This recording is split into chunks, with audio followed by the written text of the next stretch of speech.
Well, good morning, my friends. I trust you're well and you're having a good week. I'm going to start off by doing something that's going to be a little upsetting for a few people, but today I have my Winnipeg Jets mug.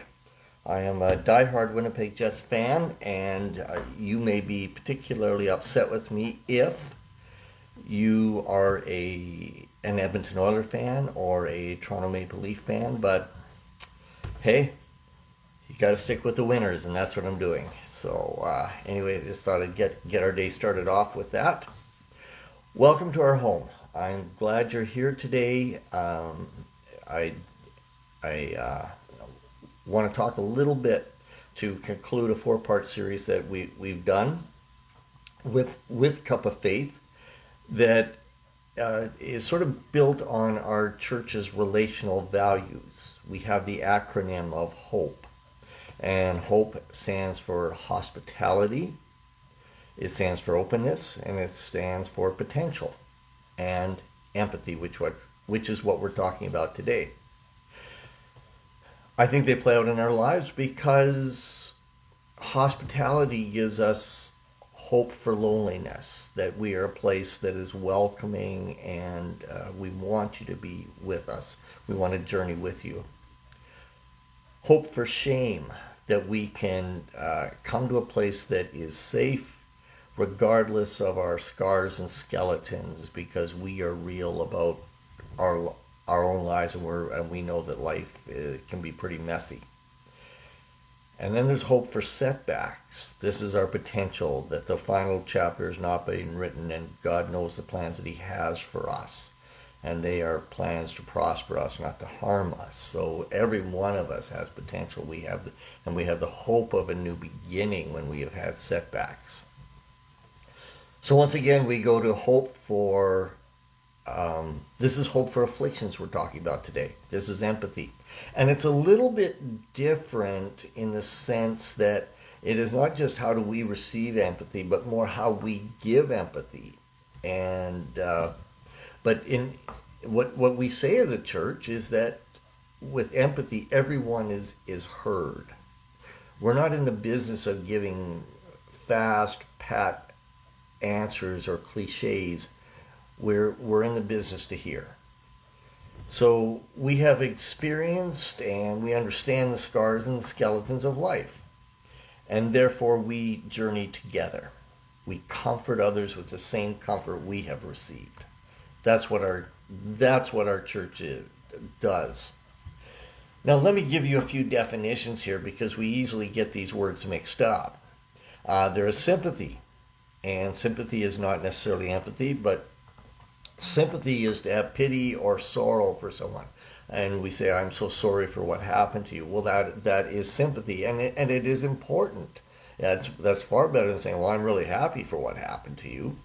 But it's also, it lacks engagement. You can have sympathy from afar, for example. Another word is compassion. Now, compassion is the motivation to relieve the suffering. So compassion is usually, almost always, maybe it is always accompanied with action.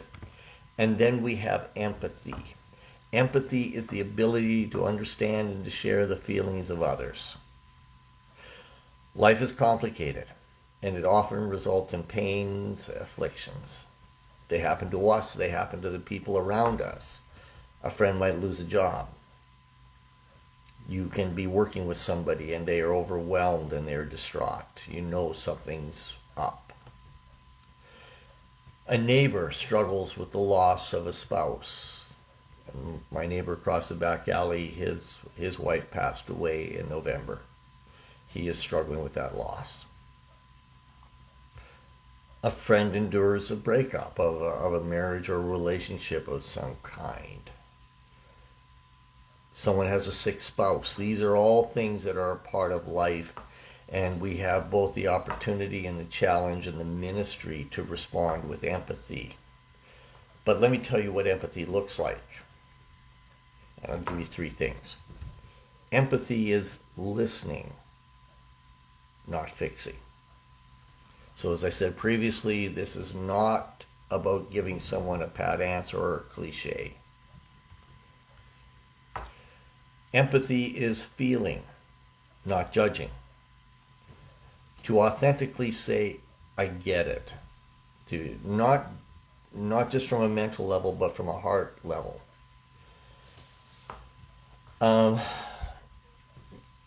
Before I give you scripture, I have mentioned a few times, and most of you are aware, that I suddenly lost the sight of my left eye in January, and there is no prognosis that says it will ever return. And at that time, with any loss, and there are several stages of grief that you go through with loss, I had a lot of questions. They weren't necessarily why me questions, but what now happens to my career? I'm a contract painter. Can I even do this job anymore? And I'm part of a forum of professional painters across North America, and I threw out the question because I didn't know. I didn't know what to expect, what to hope for, and what to not hope for. I get a lot of responses. A lot of them were in the category of sympathy. They felt sorry. A lot were in the category of compassion. If there's any way I could help you, let me know. And the ones that actually meant them, and there was a lot that were just very cheerful and encouraging. You can do this, just suck it up. But the ones that meant the most, I think that were the most helpful, and hopefully you can see this, are the ones that said, I didn't lose an eye, but I've lost an arm. And it's an adjustment, but I got through it. One said, I've never had one of my eyes. I was born without it. People that have suffered in a way similar to I did, it told me they get it, and their words were powerful and they were meaningful. So I simply leave that with you. But in empathy, it's really important to develop an understanding of yourself, to understand others, to recognize our own frailties, to recognize our own past scars and skeletons, to be honest about the times of grief and loss and setback and loneliness that we have had, so that we can authentically relate to other people. In Hebrews chapter 4, verse 15, it says, the high priest of ours, this is referring to Jesus, the high priest of ours understands our weaknesses, for he faced all the same testings we do, comma, yet he did not sin. You see, this gives us both understanding and hope. Christ overcame, and he is our high priest, and yet he understands that life is messy and complicated. But he also gives us a standard to live by. So empathy is feeling. And the last thing I want to say about empathy this morning is empathy is engaging, not distancing. And it's transformative. Now, remember, I don't want this really to be about my own loss, but it has been my journey in the last 6 months to navigate through the loss, and the emotional and the physical, and just to figure things out. But many of us have a very dear friend, and in the Moose Jaw Church, that is undergoing cancer treatments. And when this was first diagnosed, it wasn't terribly long after I had had my mini stroke. And in phoning the couple, I told them that this is going to be a journey of grief. And your journey of grief is not a straight line. It's not sequential. You don't go one to the next to the next. You circle back and you repeat some of them, and you think, am I ever going to make ground? But you do. There's an eventual, and I could say that from authentic experience, and they have said on a few occasions that was helpful, and it was helpful knowing that somebody had gone through a loss, so understood what loss was like. Let me leave you with this scripture, if I can. It's from 2 Corinthians chapter 1, verse 4. You see, if before I address it, I am much more, that's not the right way to say it, I am much better. I am much more engaged with people now that are going through affliction, through crisis, because I've been through it, and so it has transformed me. And empathy, the capacity to feel what other people are feeling, has transformed me. That immediately I'm engaged to just to sit with them and to listen and to ask questions that are open, that allow them to express their journey. So here's the verse. 2 Corinthians chapter 1, verse 4. He comforts us in all our troubles. Not some, not a few, but all. You can underscore that. All. So that we can comfort others.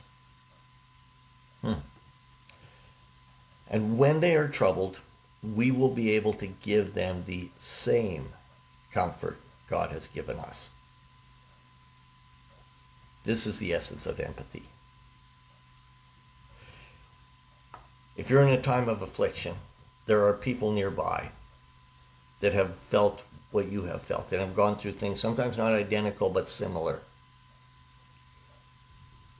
And to avail yourself to them, to open yourself to hear their words of comfort, to say, I get it.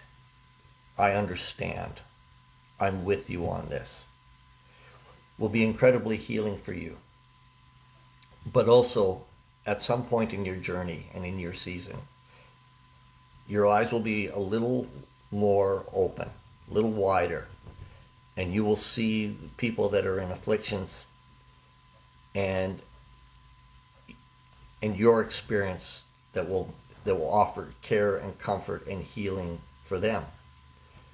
Take advantage of those, because it is a great, great opportunity that God gives us.